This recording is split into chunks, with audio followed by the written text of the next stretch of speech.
Hello, Namaskar. You're watching Firstpost, and this is Vantage with me, Palki Sharma.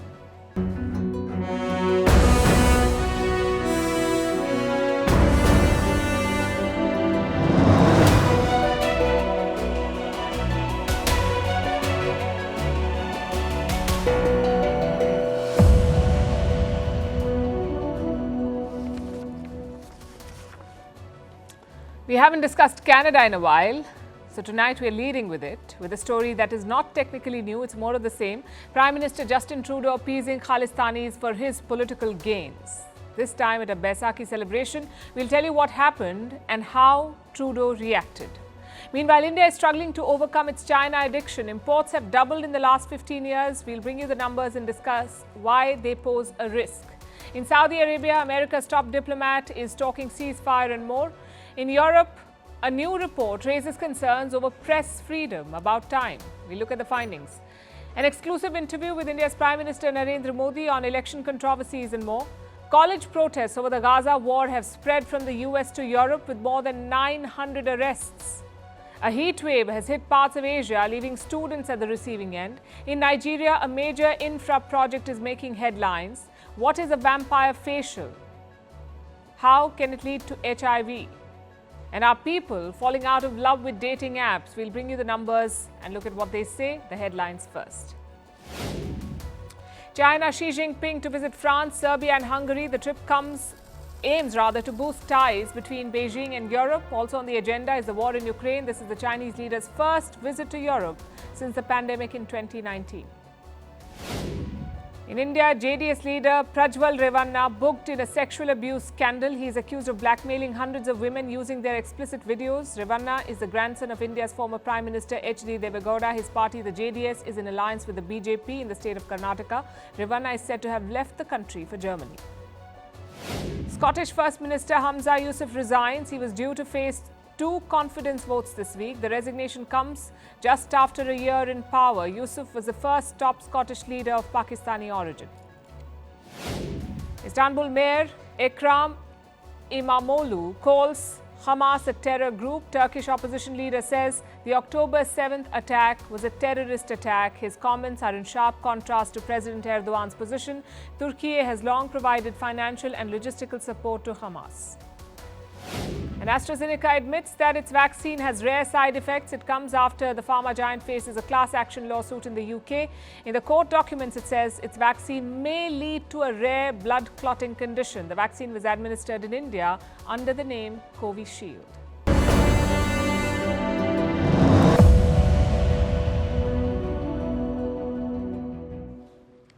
Tonight, we start with Trudeau land, sometimes called Canada. This Sunday was a big deal there. Thousands of Canadian Sikhs gathered in Toronto. They celebrated Vaisakhi or Khalsa Day. It marks the beginning of the Sikh New Year. Now, Vaisakhi was on the 13th of April, but this rally was organized only yesterday. We saw massive parades, a lot of prayers, a lot of food, and a lot of politicians. Prime Minister Justin Trudeau made an appearance, so did opposition leader Pierre Poilievre. Notice the slogans as Trudeau took the stage.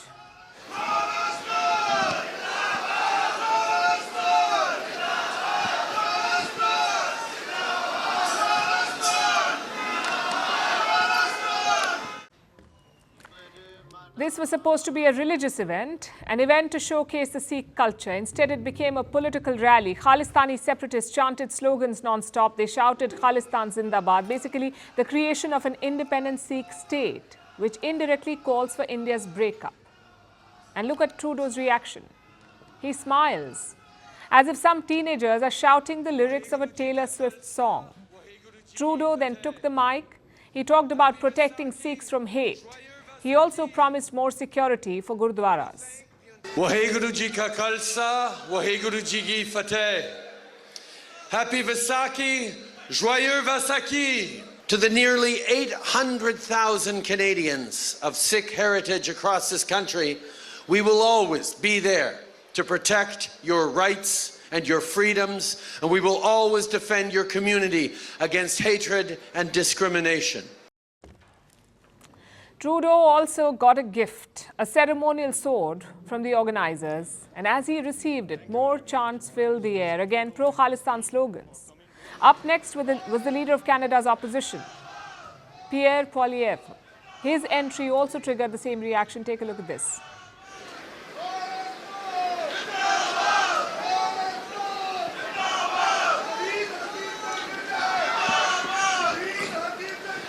Waheguru Jiga Khalsa, Waheguru Jigi Fateh.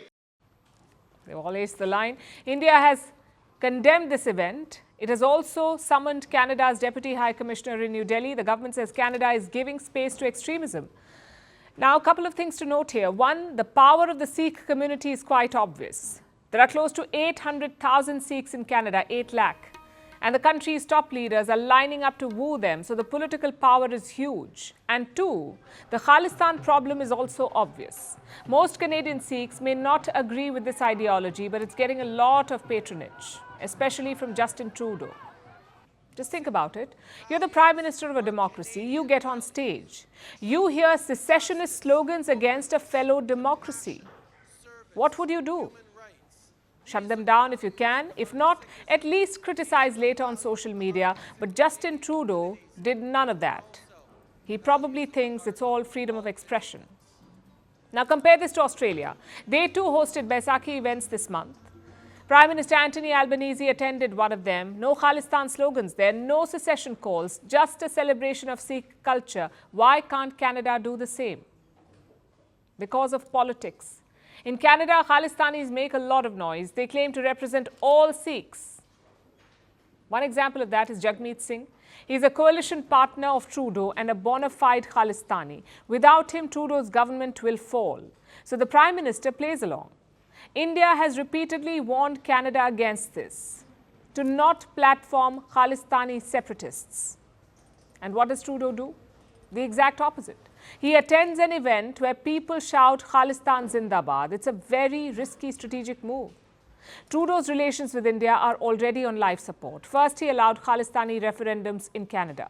Then he accused India of assassinating a designated Khalistani terrorist, Hardeep Singh Nijjar. And now this, which makes you wonder, where does it stop? Just look at recent opinion polls. Around 43% Canadians plan to vote for the Conservative Party, which is the opposition, 43%. Around 24% prefer Trudeau's Liberal Party. And 19% want Jagmeet Singh. So if elections are held today, Justin Trudeau would lose. His party would be voted out of power in Canada. Is that why he's accommodating the Khalistan movement? To woo the Sikh vote bank, to keep his alliance with Jagmeet Singh? If so, it's a bad bet for Canada. India is poised to become the third largest economy in the world. Western countries are lining up to sign trade deals with India, but Canada is missing out, all because of Trudeau's attitude. His government has been wrong about India once. In January, Canada decided to investigate the Indian government. For what? Election meddling. Canada said, or thought, India tried to influence its general elections. But this month, New Delhi got a clean chit. The investigators said India did not try to meddle. So I guess Canada was wrong all along. This Khalistan threat is more of the same. India has repeatedly told Canada why it's a problem. Creating a Khalistan in India is impossible. The movement has virtually no supporters here. So when the India project fails, what will these Khalistanis do? They'll do what any terror group does. They will turn inward. Let's hope it never comes to that. But if it does, these pictures will haunt Canada. Pictures of their Prime Minister brushing shoulders with violent separatists. A country like India faces all kinds of threats and challenges. Some are visible, like the Khalistanis, but many others are covert. They hide in plain sight until they become too big to ignore or overcome, like India's dependence on China for goods. Despite tensions at the border, India is importing Chinese goods in increasing numbers. Look at the trade deficit first. It has grown dramatically in the last 5 years and crossed $387 billion. The biggest chunk of imports is industrial goods, stuff like your telecom gear, machinery and electronics. 15 years ago, China's share was 21%. Meaning 21% of industrial goods imported by India came from China, 21%, 15 years ago. Today, it's around 30%. So the dependence has increased. So has the pace of Chinese imports. Compared to other countries, India's imports from China are rising 2.3 times faster. So not only are we purchasing more from China, the volume of imports is also expanding, and that too rather quickly. So India remains addicted to Chinese imports, and like any addiction, this one is proving hard to break. There are a couple of reasons for that. First of all, the lack of alternatives. That is a big reason. Take a look at this list. These are India's leading imports, where China has the biggest share. The first is electronics. More than 43% of them, 43% of electronics, come from China. Same with machinery. Almost 40% of the machines used in India come from China, which includes sophisticated technology like integrated circuits. In 2022, India bought circuits from China worth over $4 billion. Why this dependence? Because we lack the know-how to make sophisticated equipment and parts. China, on the other hand, has a large number of such factories, also a large pool of patents to access from. Chinese factories contribute over 28% of the world's manufacturing output. So in 2022, they received almost 800,000 patents.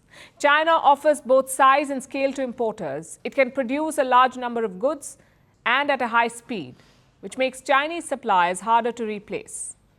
That's one factor, one problem. The second factor is cost. Let's take the example of APIs. That's active pharmaceutical ingredients, API. They're the raw materials used to make drugs, your medicines. India relies heavily on China to supply these APIs. They come from China. Why this dependence? Because China's API supplies are cheap. Take paracetamol, for instance, one of the most commonly used medicines. It is used to treat fever. What is the price of paracetamol in India? Around $4 per kilo. And how much is China selling it for? Around $3.3 to $3.5 for 1 kilo. What makes the Indian supply expensive? Raw material costs, the cost of electricity and labor, and logistics. All of these add to the price, and compared to India, China is far more cost effective on all these three fronts. But it's not all gloomy. This is beginning to change. During the pandemic, India tried to break China's monopoly on the API supply. India introduced production-linked incentives. And the effort has seen some success. Earlier, India imported 80% of its APIs from China. Now that figure has come down to 68%. But there's still a long way to go. If India wants to reduce its dependence on China, it must build up its own manufacturing capacities, and it must do so fast. The border situation has left us little choice. A few days ago, Beijing offered this piece of advice to New Delhi. A healthy and stable relationship between China and India serves the common interests of both sides. It is conducive to peace and development in the region and the world. The border issue is not the entirety of the China-India relations, and it should be properly managed in an appropriate place with the bilateral relationship.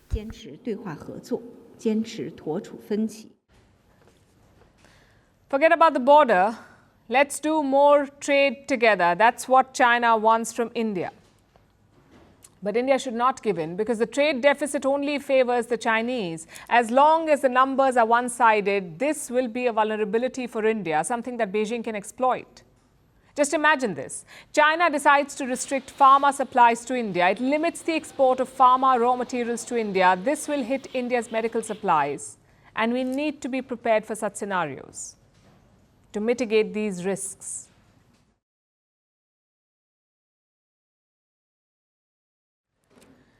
On to West Asia now, where America's top diplomat is visiting. That's US Secretary of State Antony Blinken. He's in Saudi Arabia today. The trip includes two more stops, Jordan and Israel.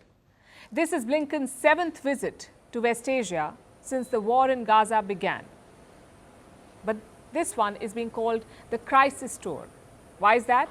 Because there's a lot on his plate. In Riyadh, he met the Saudi foreign minister. They discussed the war in Gaza. But there's something else that dominated the conversation too, and that is a Saudi-Israel normalization deal. It was all the rage back in September. Israel lobbied for it, America vouched for it, and even the Saudi crown prince was in favor. What is normalization? Basically, Saudi Arabia recognizing Israel. They were talking about it last year, but then came October 7th. Hamas attacked Israel. Israel hit back in Gaza, and normalization went out of the window. Even without the war, it would have been a tall order. Because Saudi Arabia is home to Islam's two holiest sites, they have never recognized Israel. They've always rallied for Palestine. So this would have been far more than the Abraham Accords, the Saudi recognition. It would have meant much more. And Riyadh had bigger demands, like US security guarantees. They also wanted assistance with a civilian nuclear program. But now the price has gone up. Now Saudi Arabia wants more. It wants the recognition of Palestine. They want an independent Palestinian state. And that's what Blinken is there for, to discuss how to achieve the impossible. I think, look, the work that Saudi Arabia and the United States have been doing together in terms of our own agreements, I think is potentially very close to completion. But then, in order to move forward with normalization, two things will be required: calm in Gaza and a credible pathway to a Palestinian state. So, to the extent we finish our work between us, then I think what's been a hypothetical or a theoretical question suddenly becomes real, and people will have to make decisions.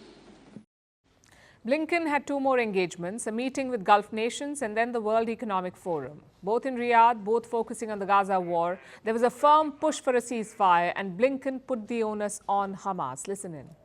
Hamas has before it a proposal that is extraordinarily generous on the part of Israel.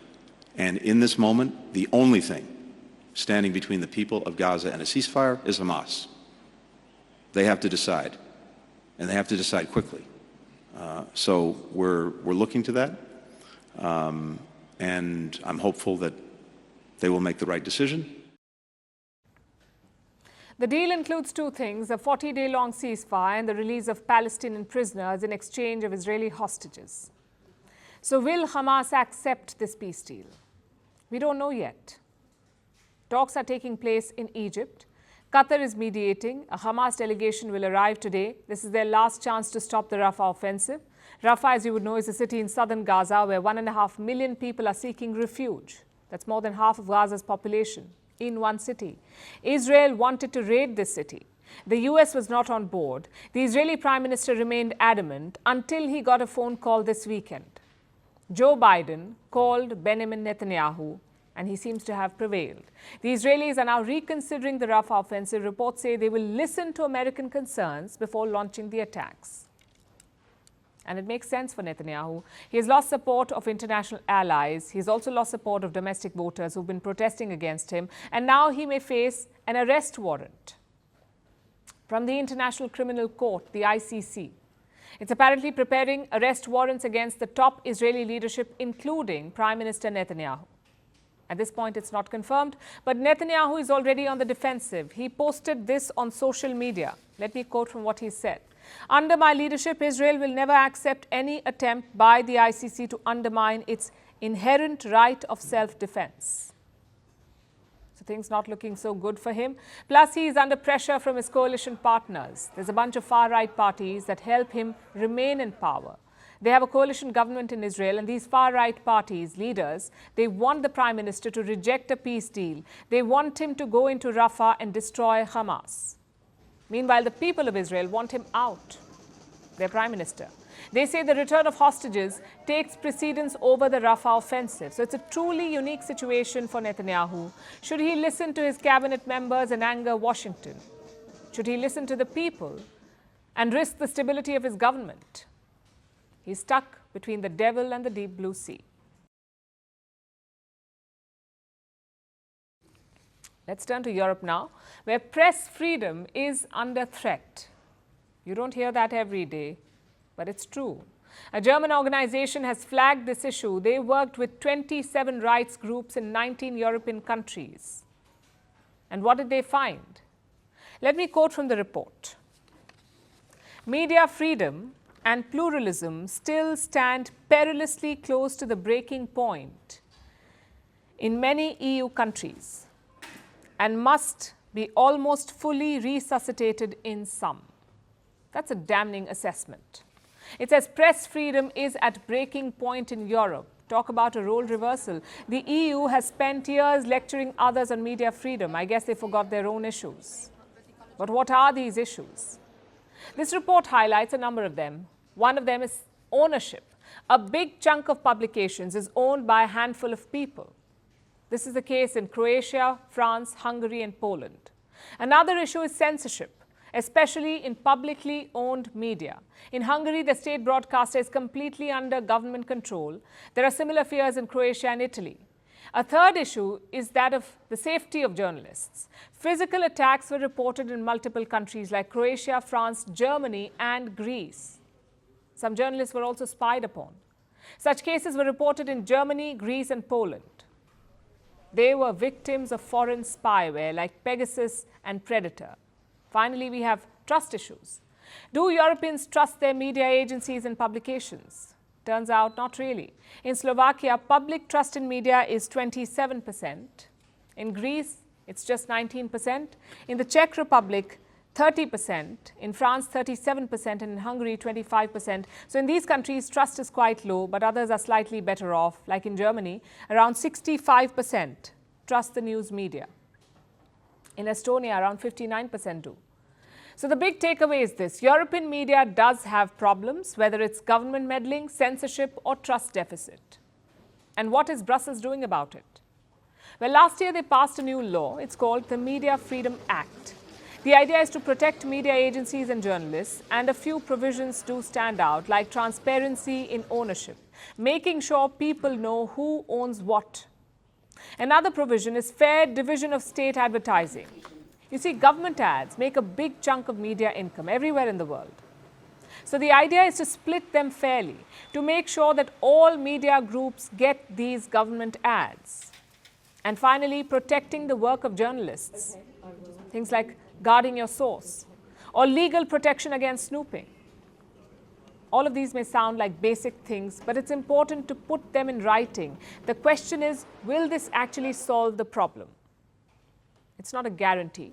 Any law depends on its implementation. If the governments are serious about it, then yes, the situation could improve. But in this case, governments are part of the problem.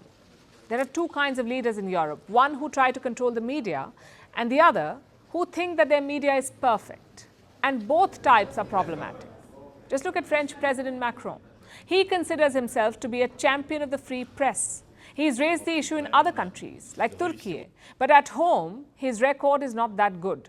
French journalists say Macron has curtailed press freedom. Dozens of them have been arrested and attacked on the job. Another example is Germany. Their Chancellor Olaf Scholz met Azerbaijan's president last week. And what did they discuss? Again, press freedom. Scholz said Azerbaijan has room for improvement. Well, so does Germany. Let me tell you what happened last year. German prosecutors wiretapped journalists. That's right. Their target was a climate activist group called Last Generation, and Berlin thought that this group was dabbling in criminal activities. So what did they do? They tapped phone calls between journalists and activists. And don't get us wrong, Europe is not a dangerous place for journalists. It's not like China or West Asia. But it's not perfect either. Yet they go around criticizing other countries, including India. You may ask, why don't these countries do the same? Sort of like a tit for tat. Because every country operates differently. You don't see India or Brazil talking about press freedom in Europe. They can if they want to, but that's not their style. And Europe needs to understand this. They must fix their own house before lecturing others. Maybe start with this report. It's got 45 pages of problems and suggestions. Clearly, it's a good place to start. Now on to the elections in India. The first two phases of voting are done. 5 more phases remain. Ahead of the third phase, Prime Minister Narendra Modi has spoken to Network 18. He answered questions on the Congress manifesto, the issue of reservation, the controversy over inheritance tax, the use of central agencies to intimidate opposition, why opposition leaders are making a beeline for the BJP, and much more. Here are some excerpts from the conversation. Congress का जहाँ तक manifesto है, कोई मुझे बताए क्या चुनाव के अंदर पॉलिटिकल पार्टियों के मैनिफेस्टो ये कोई शोपीस के लिए होते हैं क्या? सचमुच में तो मीडिया का काम है कि हर एक पॉलिटिकल पार्टी के मैनिफेस्टो की बारीकी से जांच पड़ताल करे। मैं इंतजार कर रहा था कि मीडिया करे। पहले दिन मैंने एक कमेंट तो कर दिया था जी। मैं कोई आज कर नहीं रहा जी। कि भाई मुझे मैनिफेस्टो देख करके लगता है कि इस पर पूरी तरह मुस्लिम लीग की छाप है। तो मुझे लगा कि मीडिया चौंक जाएगा, जो एनालिसिस करने वाले चौंक जाएंगे, लेकिन पता नहीं अब उनकी व्यस्तता कुछ और है। मैनिफेस्टो में उनकी तरफ से जो परोसा गया उतने ही गुड़ी गुड़ी उछालते रहे। फिर मुझे लगता भी ये तो इकोसिस्टम का बड़ा मिलीभगत लगता है। अब मुझे सच्चाई लेकर जाना पड़ेगा।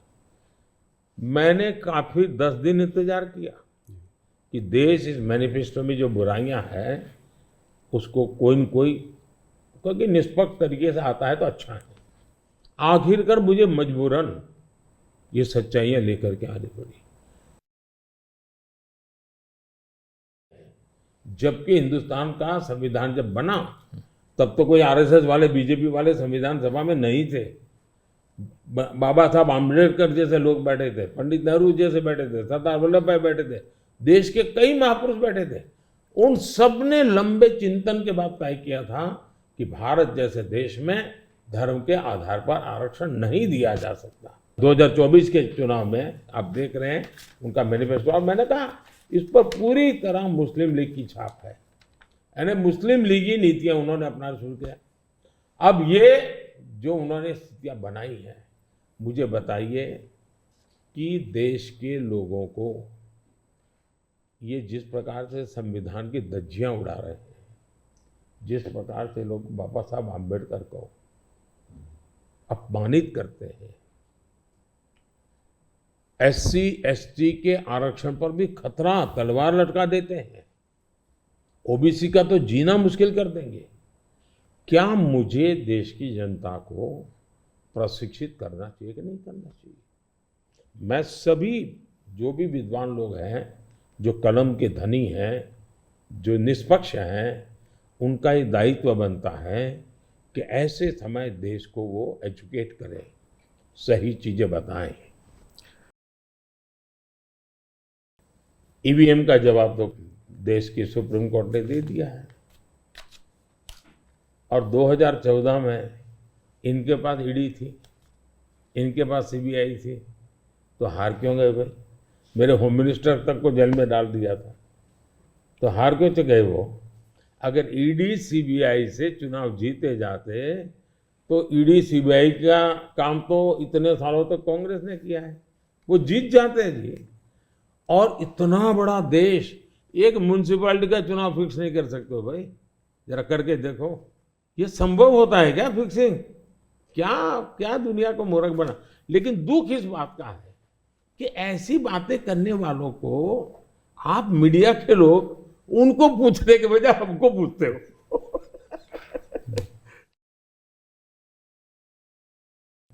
एक भी केस ड्रॉप नहीं किया गया है। जो अदालत कहेगी वही होगा, हम कोई निर्णय नहीं लेंगे, स्वतंत्र है।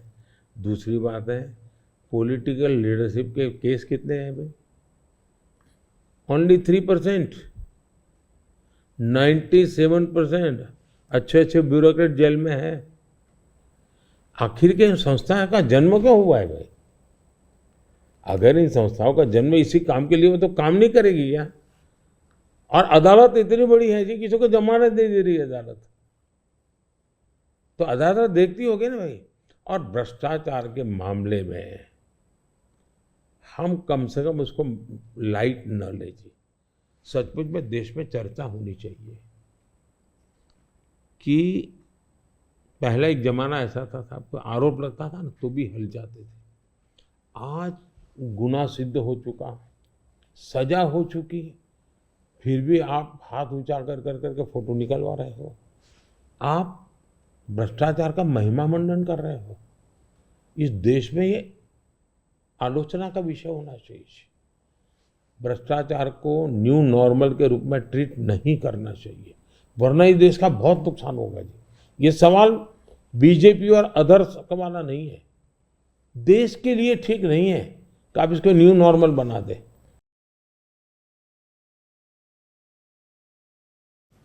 It's the season of graduations in the US, a time of hope and cheer. But not this year. This year, US colleges have turned into battlegrounds. Thousands of students are out protesting. They want Israel to stop its war in Gaza. They're telling their colleges, cut all relations with Israel. First, let me pull up the map and show you all the top colleges in the US. But right now, they are all protest sites. Yale, Harvard, Berkeley, NYU, all of them have been affected. In some colleges, in-person classes have been suspended. Elsewhere, the cops have been called in. More than 900 students have been arrested so far. Take a look.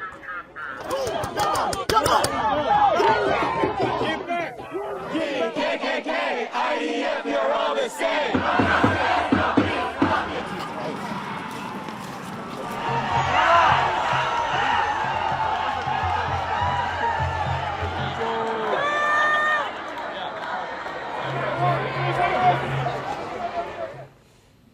Two changes to note here. First of all, the protests are spreading abroad.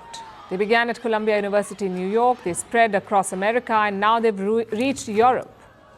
Let me show you the scenes in Paris. Students occupied the entrance to Sciences Po. It's one of the top colleges in France. They also had a tense standoff with riot cops. And today another college joined in, Sorbonne University in Paris. They unveiled a massive Palestinian flag outside their campus. Take a look at this. Ce matin, les étudiants de Saint-Étienne ont aussi bloqué leur université pour l'arrêt des livres de bars, le cessez-le-feu immédiat. En ce moment même, les étudiants d'INALCO mènent une action et vont aller à Gros Moulin pour discuter avec les étudiants de Gros Moulin pour mener une action. Il y a une action à Paris 8 aussi en même temps. Nous ne sommes pas isolés. So the protest is spreading. Chances are more colleges and students will join, which brings us to the second big change. More violence. Until now, the protests were one-sided. Most of the rallies supported Palestine and Gaza, but that is slowly changing. There are reports of anti-Semitic chants at these rallies, even calls for a Jewish genocide. So Jewish and pro-Israel students are now turning out. They are organizing counter-rallies. And you can see where this is going. Two young, politically charged groups of protesters. It wasn't long before tempers flared.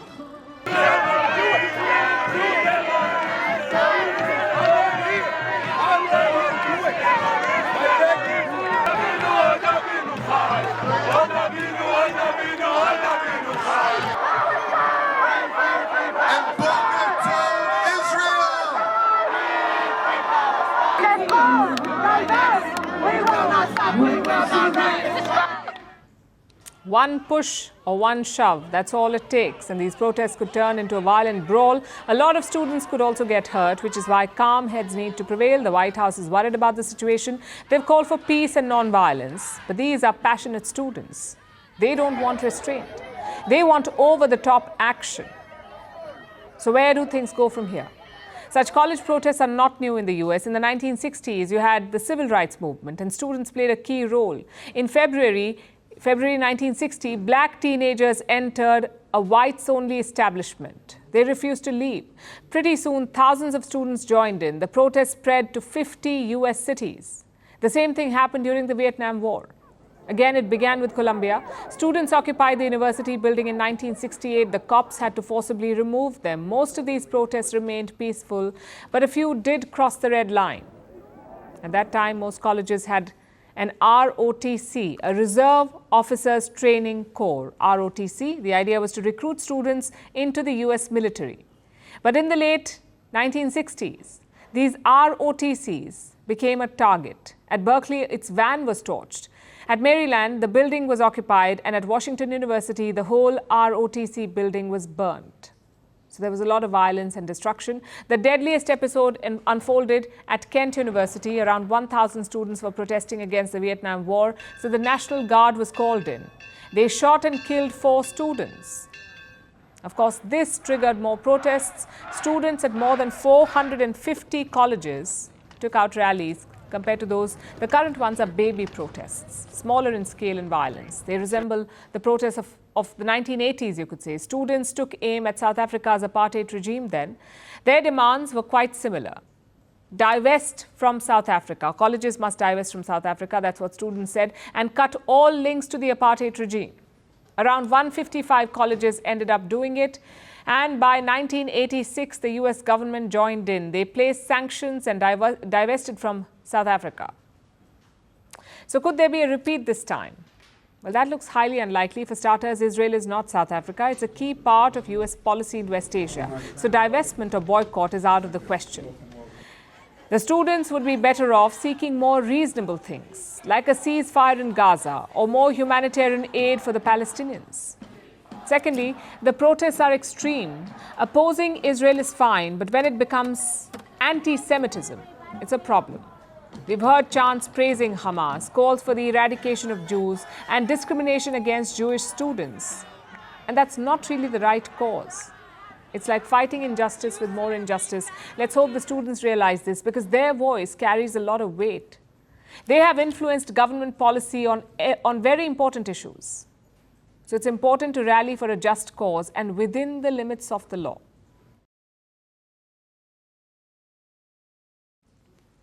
Our next story is from Asia. Southern Asia is facing a heat wave right now. Temperatures are spiking from India to the Philippines. The mercury crossed 48.2 degrees Celsius in Myanmar, 44 degrees in Thailand.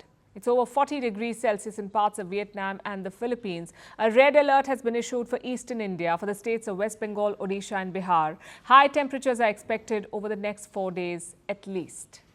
Neighbouring Bangladesh is already facing its longest heat wave in 76 years, and it could get worse in the weeks to come. The month of May could bring even higher temperatures. The heat takes a toll on everyone, but students preparing for their end-of-year exams are especially vulnerable. Here's our report. A heat wave has taken hold of southern Asia. Both South and Southeast Asia are reeling under the sun. People across the region, from India to the Philippines, are facing brutal temperatures. And it is taking a toll. It's hot here, so customers are not coming. It's 40 degrees in Kolkata. I've not seen this much heat here. We're facing a lot of trouble. Customers are not coming and the business is affected. It's so hot that the customers are not coming. I've never experienced such heat in my life. Yes, summer should be hot, but we used to get gusts of wind and rain. It is not happening this time. People are suffering a lot. It's hotter than before, and some riders are taking a break from work because of the heat. So we have more work to do during these days. Today, Myanmar saw its highest April temperature in 56 years, since records began. The central town of Chok saw the mercury hit 48.2 degrees Celsius. It was 44 degrees Celsius in some parts of Thailand yesterday. 30 people have died in the heat in Thailand this year, compared to 37 in all of 2023. Last year was one of the hottest on record. 2024 may surpass that. A major cause is the El Niño. It's a natural weather phenomenon. It occurs in the Pacific Ocean. Every few years, the Pacific Ocean heats up.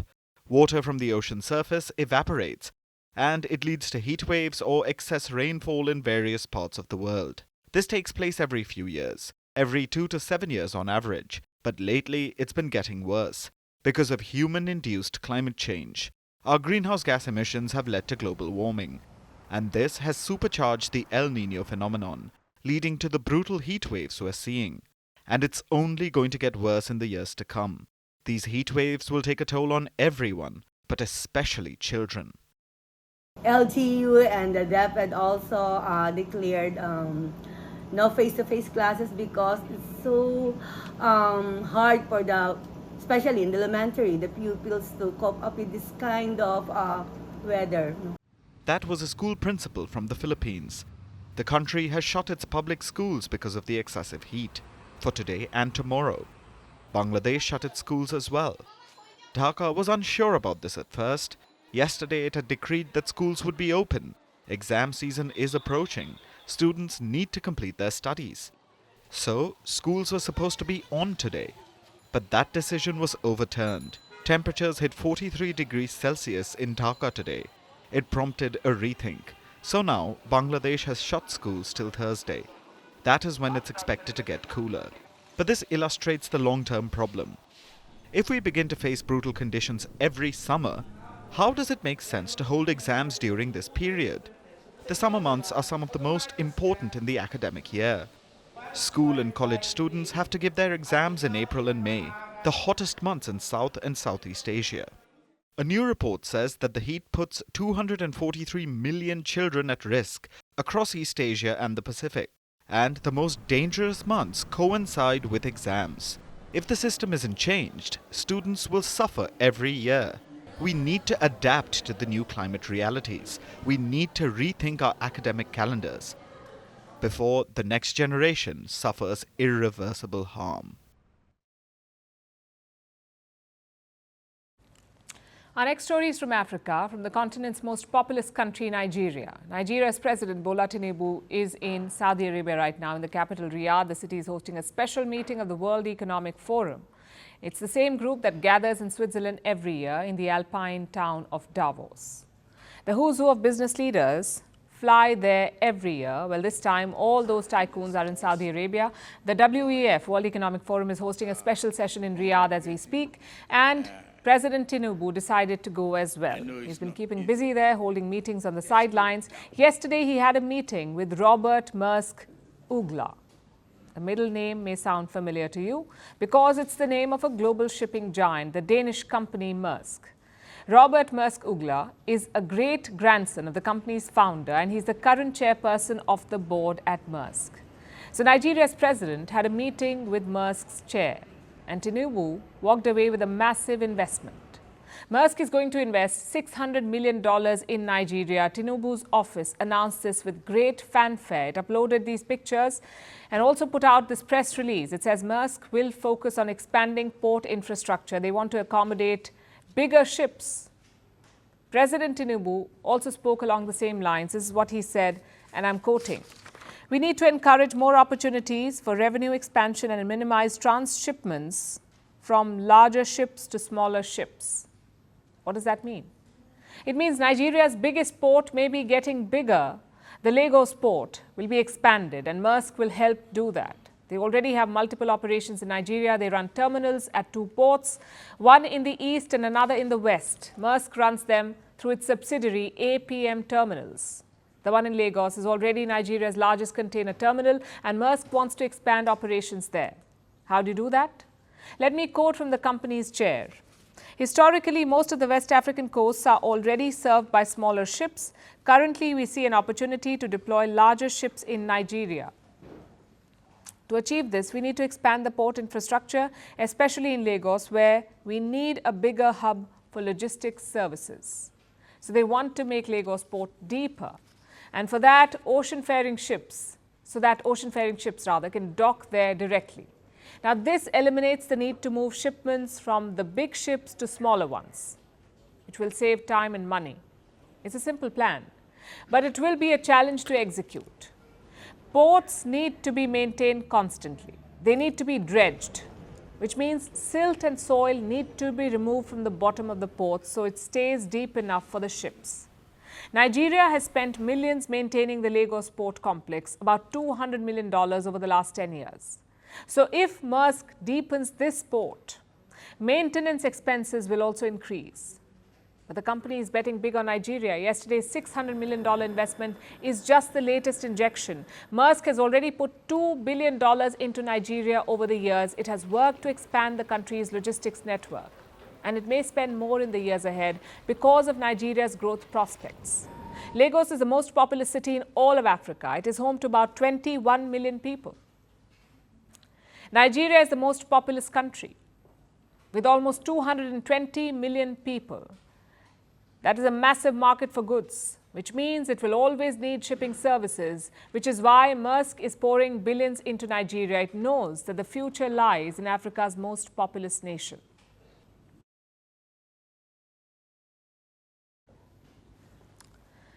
Have you heard of vampire facial? You don't need to be a Twilight fan to know about it. Vampire facial is a cosmetic procedure. It blew up about a decade ago, and over the years it has been loved by celebrities and athletes. This procedure involves drawing a client's own blood, separating its components, and then injecting plasma into the person's face using tiny needles. It promises to rejuvenate skin, But in the US, it has exposed 3 women to an HIV infection, the human immunodeficiency virus, HIV, which attacks the body's immune system. If left untreated, HIV can lead to AIDS. This is the first time someone has contracted this virus through a cosmetic procedure. So how did it happen? Are vampire facials dangerous? Here's a report. Imagine going for a cosmetic procedure, hoping for younger-looking, healthier skin, but coming back with an incurable disease like HIV. It's unheard of, right? But in a world of firsts, people have contracted the HIV virus through a cosmetic procedure. And we'll discuss how. But first, let's start with the basics. What is HIV? It stands for Human Immunodeficiency Virus. It's an infection that attacks the body's immune system, and it makes it easier to get sick with diseases like tuberculosis and cancer. HIV does not have a cure. In its most advanced stage, it can lead to AIDS. That's the acquired immunodeficiency syndrome. HIV can be deadly. In 2022, 630,000 people died from the infection globally. And now, 3 women in the US state of New Mexico have contracted HIV. The culprit? Vampire facials. Yes, the same vampire facial of blood red Kardashian fame. The vampire facial is a cosmetic procedure. Its actual name is platelet-rich plasma microneedling procedure. It involves drawing a client's own blood, separating its components, then using tiny needles to inject plasma into the face. It may sound absurd, but over the past decade, many people have undergone the procedure, especially across Europe and America. It first gained popularity in 2013 when influencer Kim Kardashian got the facial and posted about it. Her blood-covered face went viral. And now, the vampire facial is beloved by celebrities and athletes. The theory is that it helps reinvigorate the skin and reduces signs of aging, acne scarring, and sun damage. Many people in the beauty industry swear by the treatment. It's all the rage. So what went wrong in New Mexico? 3 women underwent the procedure in an unlicensed medical spa. Investigations into the matter showed that the facility was reusing disposable equipment which was intended for one-time use. And HIV transmission from contaminated needles is a well-known risk. What's more, inspection of the spa found unlabeled tubes of blood. Some were lying on kitchen counters, others were stored alongside food. So this was a major sanitation issue. Now 3 women are paying a lifelong price. The big question is, are vampire facials safe? If you believe clinics across the US, there are no risks with the treatment. And if you believe influencers, this is the only procedure you need for healthy skin. But do studies support this argument? Well, not really. This treatment has not proven to be effective. In fact, the Food and Drug Administration, that's the US government regulator, has still not approved the treatment for cosmetic use. It doesn't come under standard regulation, which means salons can offer the treatment without a qualified medical professional present, without the right checks and balances. So if you're planning to get a vampire facial, err on the side of caution.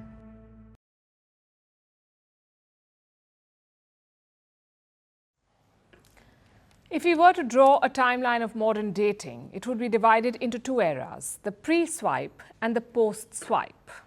In all likelihood, you know why. Dating apps took off in the early 2010s. They unleashed a completely new way to easily access love and became a ubiquitous part of dating. Today, there are thousands of dating apps and people are spoiled for choice. Believe it or not, there are niche apps for dog lovers, cat lovers, salad fans, even clowns. It's kind of like having a personalized Cupid. But are these digital Cupids now falling from glory? More than a decade on, the novelty of swiping seems to have worn off. Now the lovesick are getting sick of it. Bumble and Match Group make up nearly the entire industry market share. You may not have heard of Match Group, but this is the company that owns Tinder. Since 2021, the two have lost more than $40 billion in market value. Bumble's share price has dropped 70% since 2021. Match Group has fallen 83%. Last year, they announced layoffs. This year, Bumble followed suit. And these are the industry behemoths, so you can imagine how the others are faring. They're all in the same boat. Like the Hello Group. This is a Chinese company that owns the popular dating site Tantan. Since 2021, its share price has dropped 64%, so dating apps are bleeding money. And why is that? Because users are increasingly ghosting them. Let's again look at the world's most popular dating app, Tinder. 46% of online daters have used Tinder globally.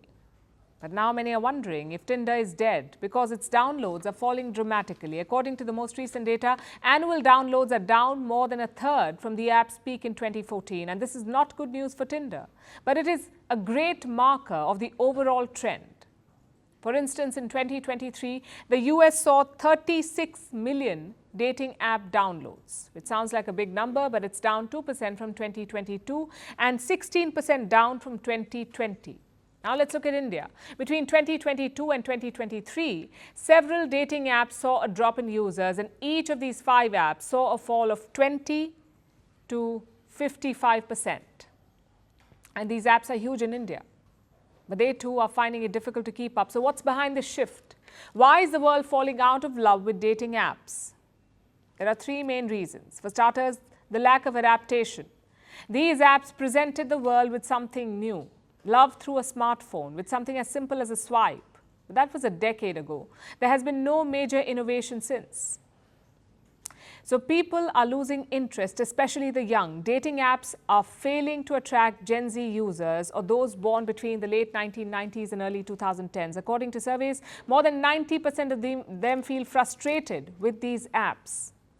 Also, dating apps are an ocean of spam, bots, fake accounts, even AI-generated images. Plus, there are privacy risks. Apps may be more keen to know about your personal information than potential love interests. According to a recent report, 20 of the world's most popular apps do not have proper privacy controls. They may share or sell your personal information for advertising. And beyond the boredom and dangers, dating apps promise to find love, which is as elusive as it is complex. So the lack of matches on apps can trigger insecurities, while too many matches can be overwhelming. Either way, there is no winning, it seems. So what should be a fun experience is now causing burnout. And like with any toxic relationship, there is resentment, in this case towards the apps. This year, a class action lawsuit was filed in the US. It accused the Match Group of being predatory and keeping users hooked, which is why many users are breaking up with their apps, going back to the old school ways of finding love. And much like tormented exes, the apps are planning a glow up. Some are trying to use artificial intelligence, claiming to match couples based on brain activity or facial expressions even. Only time will tell if digital love will find a way or if dating apps will remain lovelorn. And now it's time for Vantage Shorts, images that tell the story. Thousands protest in Georgia over a controversial foreign agent bill. Floods kill people and damage homes after a dam bursts in Kenya. And Moscow sets up an exhibition of captured Western military equipment from Ukraine. Finally, taking you back in history, on this day in 1991, a tropical cyclone struck Bangladesh, killing over 140,000 people. It was one of the deadliest tropical cyclones in history. Over 10 million people lost their homes. It caused damages worth $1.7 billion. We're leaving you on that note. Thanks for watching. We'll see you tomorrow.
стор представлен.